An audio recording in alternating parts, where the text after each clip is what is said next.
Hey, what's up guys? Welcome back to the channel, Zido here. Today is a little bit special day because I'm not going to focus fully review on class pads or ultra speed pads. I have to say, it's going to be a really weird review of me doing a little bit more hybrid options. So I happen to talk with some guys over XDot Gear. They're super fresh face in the market right now, but they have a really huge passions, their prototypes, also with their lineup, their visions, everything is clearly really well thought.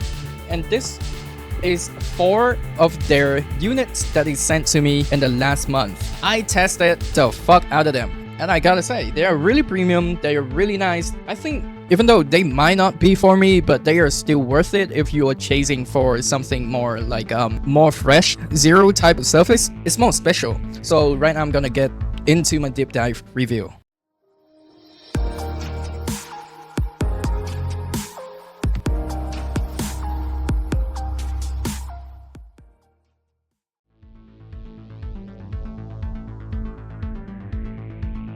Now, we are going to address the elephant in the room.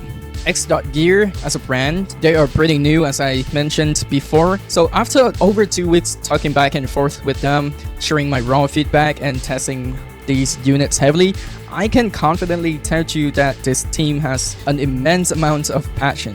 But in this cutthroat boutique market, passion alone isn't just enough. So I genuinely want them to succeed because after 2 weeks of grinding on these pads, I can safely say the build quality feels incredibly high-end. Even for early test units like these, the premium factor is undeniably there.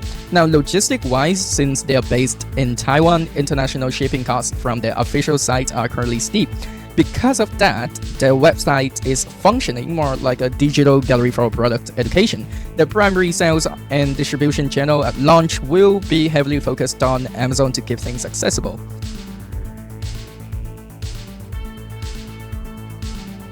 Now let's talk about the packaging. The test units arrived in flat, craft-style cardboard envelopes, heavily mimicking the iconic Artisan unboxing experience where you tear off one end to slide the pad in or out. Now, I have to point out a major critic here, one that I have mentioned in previous reviews. I absolutely despise the slide-in mechanism for flat boutique boxes because it makes unboxing and storing the pad back away such an annoying thing to do. I have strongly advised XDot to step up their presentation and pivot to a 4-flap opening box design similar to what Abyss Gaming or Nemvira are doing right now. It makes deployment effortless. Furthermore, they need an internal nylon protective liner because raw cardboard packaging is highly susceptible to trapping ambient moisture and mold during transit. Since these are early engineering samples, so there were no accessory included. However, after some talk based directly on our technical discussions, XDot is planning to collaborate with a premium aftermarket mouse skate manufacturer. So the final retail unit will bundle a custom matched set of pure PTFE skate engineered specifically for their fabric weaves, alongside a beautifully designed brand introduction card. Now, it's highly evident that they are prioritizing user experience, which is a massive green flag.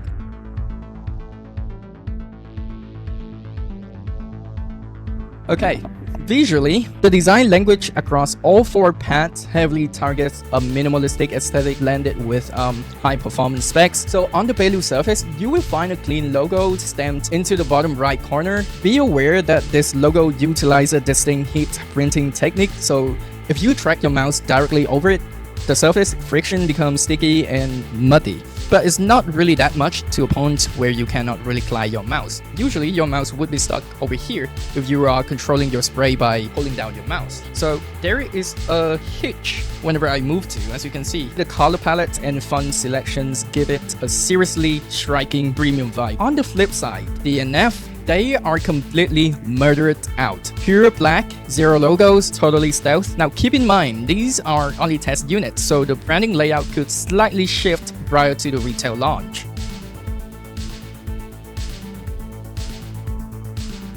In terms of sizing, all 4 variants adhere to the modern competitive standard of 49 by 42 centimeters.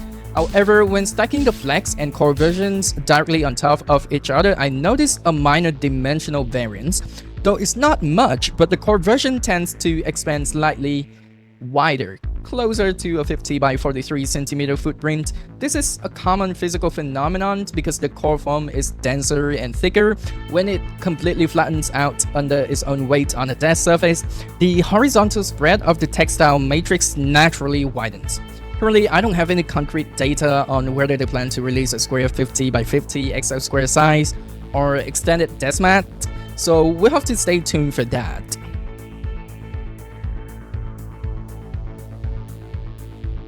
Now, moving on to the stitching. All 4 prototypes here feature a low-profile edge stitching that sits strictly below the primary fabric surface. It immediately injects a premium feel under your forearm. On the denser core base, the stitching is pulled down even tighter, sitting visibly lower than the fabric surface, which is brilliant execution.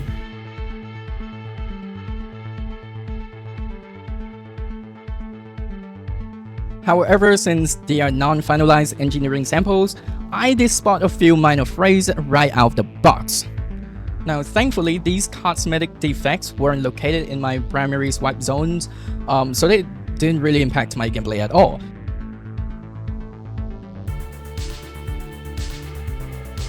Now, my main critic here lies in the structural stiffness of the thread. The stitching feels somewhat abrasive and rough, so when you glide your bare arm across the edge, you will definitely feel a scratchy, uncomfortable feedback.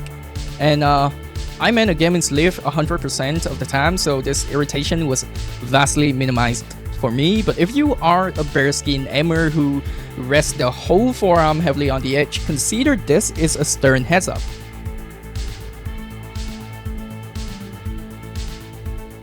Now, let's dissect the foundation of these pads, the base. XDot Gear is utilizing a custom formulation called SlimFlex, which is an authentic Poron composition. Now this is the Flex version. The Flex variant is their ultra plush version designed to emulate an XSoft base.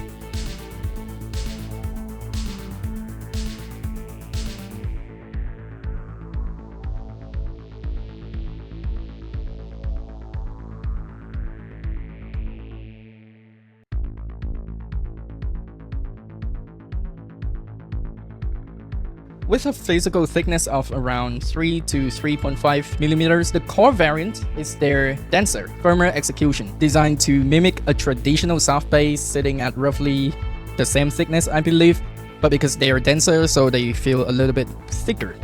However, after extensive testing, the actual shore hardness of both variants feels noticeably firmer than their market equivalents. Now, with the Flex base, despite being categorized as an XSoft level, actually hover right in the sweet spot between an XSoft and a soft. Meanwhile, the core base feels more like a soft to mid hybrid.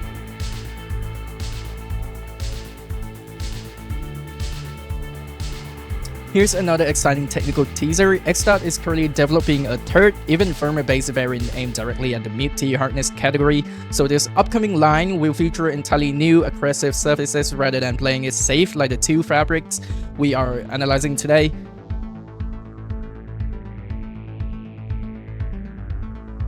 And in terms of desk adhesion, the SlimFlex Poron performs admirably. It locks onto the desk surface securely and won't budge during high velocity flicking. However, it doesn't possess that little suction cup molecular grip found on high custom peel bases, which was entirely expected given the physical properties of Poron.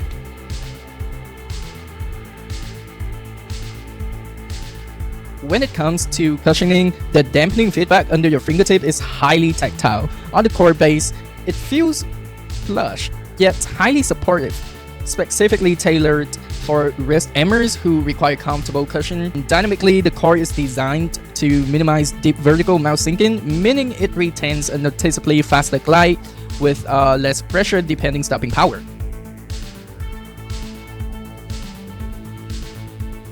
Now let's get into the most critical part of today's video, the technical fabrics. At first glance, the visual delta between the Bailu and the NF surfaces seems subtle, but performance-wise, they are entirely different beasts. Now initially, I hypothesized that the Bailu would be my absolutely main, But after slowing down and meticulously analyzing the micro friction over multiple days, I realized it just didn't synergize with my mechanics, whereas the NF surprised me in ways I didn't expect. Let's map out the speed chart across all 4 configurations, moving strictly from slowest to fastest. So the first one, it would be Bailu Flex, then Bailu Core, then NF Flex, and last, NF Core.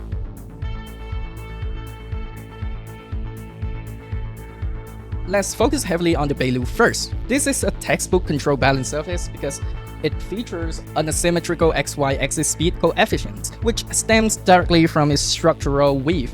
The fabric utilizes a diagonal irregular cross weave pattern because of this non-uniform X-shaped interlacing. The tactile consistency when executing diagonal micro flicks can feel slightly desynchronized.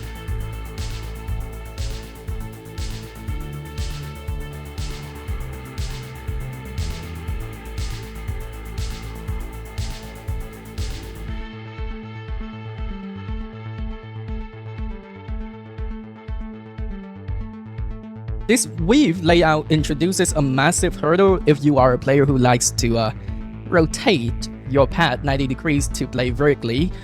Doing so completely flip your speed axis, and worse, the vertical weave orientation becomes highly hostile toward gaming sleeve. The technical fibers literally bite into sleeve fabrics like the Pulsar sleeve that I just showed, causing severe micro stutter and friction snags. I spent 5 straight days systematically testing different sleeve compositions, so if you aren't the Bailu in a standard horizontal position, the biter sleeve suffers from vertical friction tug.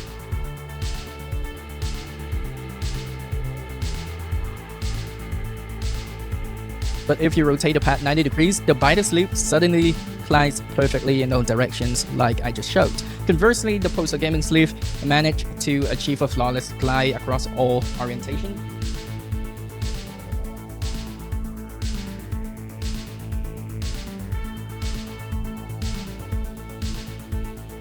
This boils down entirely to how the microscopic directional loop of your sleeve fabric interfaces with the physical ridges of the mousepad weave, which is a tons of nerdy thing, but if you spend your money on gaming sleeve, eventually you will get there.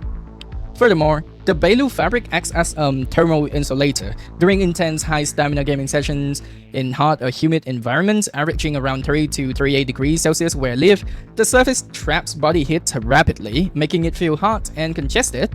This is going to be a notable drawback if you don't use a gaming sleeve.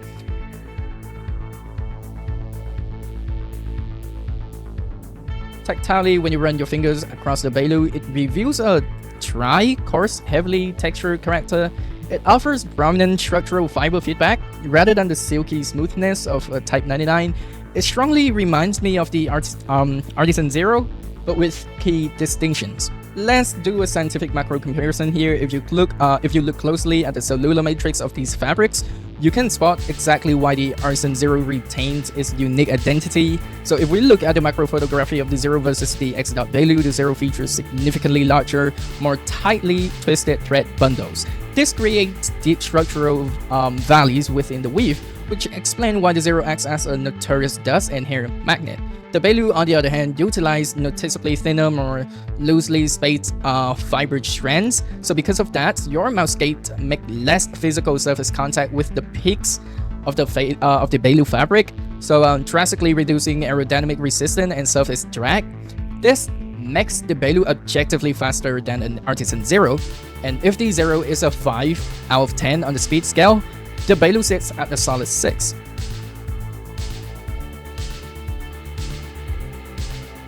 The static friction on the Bailu is remarkably smooth and lower than the Zero, and its dynamic friction feels faster and more fluid, lacking that heavy micro texture vibrations feedback.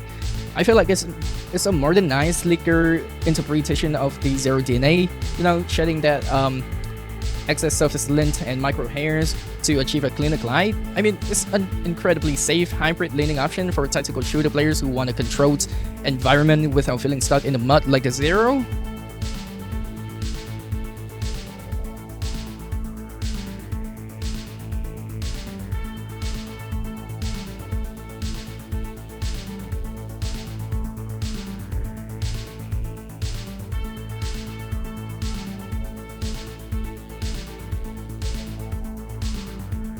Now, however, the stopping power is slightly lower than my Artisan Zero Mid, and it's already in mid density.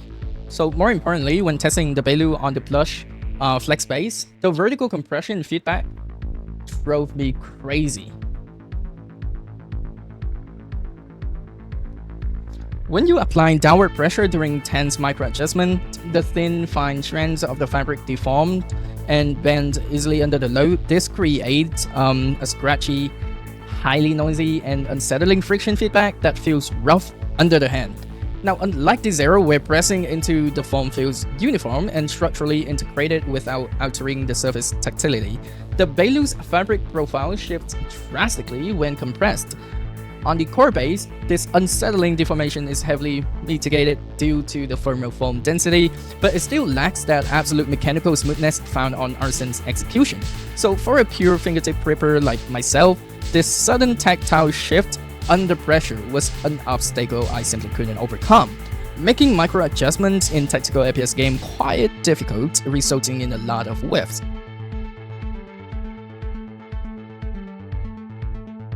Now let's continue to the NF surface. As a speedpad enthusiast, the NF provided a vastly superior testing experience compared to the Bailu. On paper, their macro speed profiles aren't drastically far apart. So if the Bailu is a 6, the NF hovers around a 6.5 to 7 on the speed spectrum. The static friction on the NF is noticeably lower than the Bailu, while the dynamic friction is only marginally faster, and the stopping power sits just a hair below it. However, where the NF truly shines is structural symmetry. The NF utilizes a highly uniform square checkerboard weave pattern. This geometry optimization ensures that the horizontal, vertical, and most importantly, diagonal friction coefficients are perfectly synchronized. Diagonal flicking and micro tracking on the NF feels beautifully cohesive, completely outclassing the erratic diagonal feedback of the Bailu. The surface profile of the NF is remarkably smooth with minimal micro textured feedback against your mouse gates, but you don't really mistake it for a pure speed surface. Why am I stuttering? A pure speed surface. It is fundamentally a speed balance hybrid.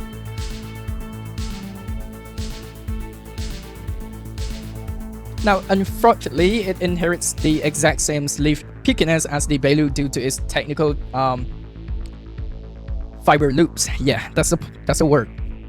Furthermore, when pairing the NF Flex base with smaller dot skate, pressing down into the plush foam triggered that exact same scratchy, unsettling deformation feedback as the fabric layers flex over the gaps.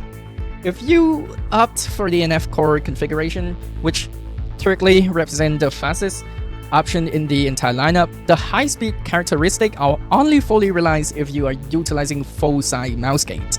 If you drop dotskate onto the core base, the firmer shore hardness resists deep compression entirely, causing the dynamic light to feel almost identical to the Bailu experience.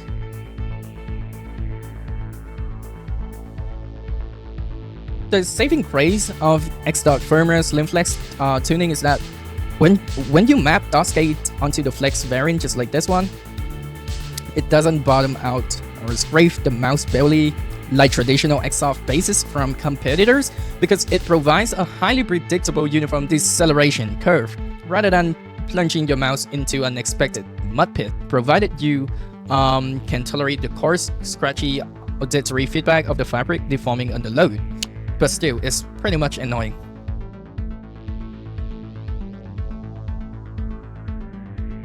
So, right now, we are going to talk about real-world data and in-game performance. Throughout my testing cycle, these surfaces delivered completely polarized results. Ironically, the Bailu Flex granted me an incredibly locked-in, impressive performance inside Valorant. Now, because of the horizontal stability and smooth control, felt phenomenal for holding tight crosshair angles. Conversely, when I loaded up Kovacs for raw tracking and click timing benchmarks, the Bailu core allowed me to smash my personal high scores due to the flatter, more stable dynamic surface tracking. Now, as for the NF, despite the fact that I thoroughly enjoyed the smooth, uniform glide profile during casual gameplay, my actual competitive data and benchmark results were deeply unsatisfying. I constantly felt a distinct void when manning the NF. It occupies a weirdly ambivalent halfway territory in the product line. It lacks a sharp, defined structural identity. It's not fast enough, but at the same time, it's also not as controlled as I want it to be. And we cannot ignore the biggest downside across this entire lineup. These fabrics are absolute uncompromising dust magnet. The weave composition traps ambient dead skin cells and dust particles at an alarming rate. Within just a few days of intensive grinding, the physical accumulation and visible dirt on the fabric matrix become obvious. And deep cleaning the debris of these micro threads is such a serious problem to do.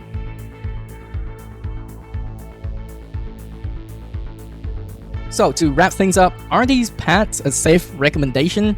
Well, absolutely. If you are in the market for a highly premium boutique balanced pad that sheds the overly dry, sluggish, hyper-control trait of a traditional Artisan Zero, XDot Gear has delivered an incredibly solid foundation. However, if I'm being completely honest, the overall lineup currently feels a bit too safe. It doesn't distinctly cater to hyper-specific mechanical niches, it's not fast enough to be a tracking masterpiece, nor is it locked in enough to be an elite tactical FPS games staple. Now, the developmental divergence between the Bailu and the NF fabric streams feels slightly blurred, which prevents me from issuing an unconditional blanket recommendation for the entire line just yet. If I am forced to select one definitive standout that clearly communicates the brand core artistic intent, engineering philosophy, and real work practically, I'm confidently picking the Bailu Flex because, as I said, it offers the most coherent horizontal tracking, excellent deceleration control, and stands out as a fascinating modernized remix of the Zero formula. So the Bailu core, while stable, sacrifices the native control dynamics that my muscle memory demands from a surface like this. And dynamically, it just feels excessively thick. Even though XDot states both bases sit around 3.5 to 4mm mark, the dense cellular structure of the core foam makes it feel noticeably bulky on the desk. The Flex variant feels much closer to a true 3mm profile, which hits my personal sweet spot perfectly. So as for the NF line, both variants are perfectly viable depending on your mechanical preference. If you want mid-tier hybrid speed, you can get the core. But if you want a safety net of pressure-based stopping power thingy, you can grab the Flex.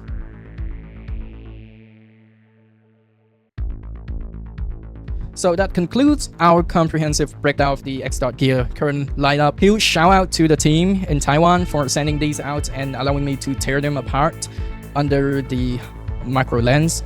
Once again, thank you to all of you guys for being so supportive. I'm very happy, and if anything of my videos are helpful to you, please leave me a subscribe, a like, and comment down below your questions or share your thoughts to the community. Thank you all for watching. This is Zido. I'm out. Peace.